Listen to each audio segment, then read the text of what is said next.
Hi, today I'm going to show you how to install a torque converter back into a used automatic transmission. One of the common problems when we sell a used transmission is that when they're being transported, the torque converter can fall away from the front of the transmission, and if it's not put back into the gearbox properly or correctly, you can break the pump in the gearbox or do other damage to the torque converter, and therefore render the gearbox useless. So there's a few simple steps I'm going to show you today just to ensure that the torque converter is situated back into the gearbox correctly and ready for installation. So the first thing you should do is remove the torque converter from the transmission. You should replace the torque converter seal in the front of the transmission. It's very simple to replace while it's here like this on the bench ready to go. So you should replace that before you install it into the car anyway, just to save for any oil leaks later down the track.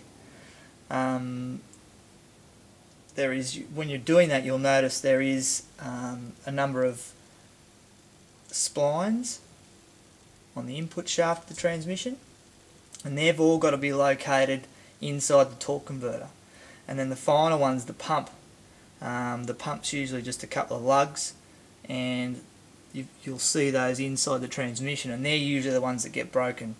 They're usually the ones that aren't lined up properly. They're the first ones that disengage if it falls out a little bit.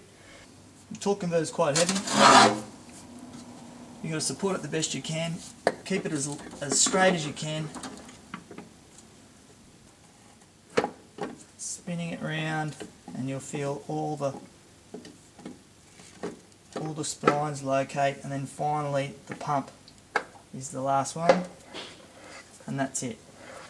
So you can feel when it's home, it's quite supported, it's right back in the gearbox, and it's ready to install. Now the torque converter's back in the transmission and ready to install back into the car, one other thing you've got to keep in mind is that the transmission should always bolt up to the back of the engine easily. You should never have to wind it in with a spanner. You should be able to put it onto the two dowels, sit it right up flush with the back of the block, and you should be able to do the bolts up basically by hand. You shouldn't have to pull the gearbox onto the back of the block with the bolts. And whilst you're doing that, the torque converter should always remain free. You should always be able to spin the transmission. If you can't, something's not in line and you're going to do damage to it. So if you follow those simple steps, you'll have a trouble-free install of your transmission.